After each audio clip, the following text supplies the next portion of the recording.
Mostly బెంగుళూరులో work చేసే వాళ్ళకి సాటర్డే సండే హాలిడే ఉంటుంది. కొన్ని ఆఫీసులలో మాత్రం ఓన్లీ సండే హాలిడే ఉంటుంది. మంత్ ఎండింగ్ స్టార్టింగ్లో అయితే అది కూడా ఉండదు, లీవ్ అనేది అస్సలు ఉండదన్నమాట. మా దరిద్రం కొద్దీ మా బావ వర్క్ చేసే ఆఫీస్లో కూడా only Sunday holiday. Month starting ఎండింగ్లో అయితే 2 వీక్స్ అసలు ఇంటికే రాడు. మంత్ మిడిల్లో వస్తాడు, వెళ్ళిపోతాడు. అది కూడా సండే మాత్రమే. ఒక్కొక్కసారి అయితే మంత్లీ వన్స్ కూడా వస్తాడనమాట. ఈసారి హాలిడే తీసుకొని వచ్చాను 2 డేస్ అని చెప్పినాడు. సండే అంతా ఉన్నాడు, మండే మార్నింగ్ వెళ్ళినాడు. ఏమంటే వర్క్ ఉందన్నాడు. వర్క్ చూసుకొని వస్తామంటే రాలేదు అన్నాడు. పెద్ద గొడవ అయితే జరిగిపోయింది. ఇంకా వెళ్ళిపోయినాడు, బెంగళూరుకి అయితే వెళ్ళిపోయినాడు.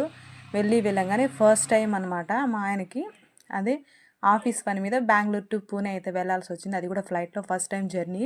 సరే ఫస్ట్ టైం వెళ్తున్నావు కదా, ఫొటోస్ వీడియోస్ అన్నీ బాగా తీసుకో, నేనైతే ఛానల్లో పెట్టుకుంటాను, మనకు ఒక మెమొరీ లాగా గుర్తుగా ఉంటుందంటే. ఒక్క ఫోటో అంటే ఒక్క ఫోటో కూడా సరిగా తీయలేదు, వీడియో ఒకటి కూడా సరిగా తీయలేదు. నాకైతే పిచ్చ కోపం వచ్చింది. తీసిన ఫొటోస్లోనే ఈ విధంగా వీడియో తీసి పెట్టాను.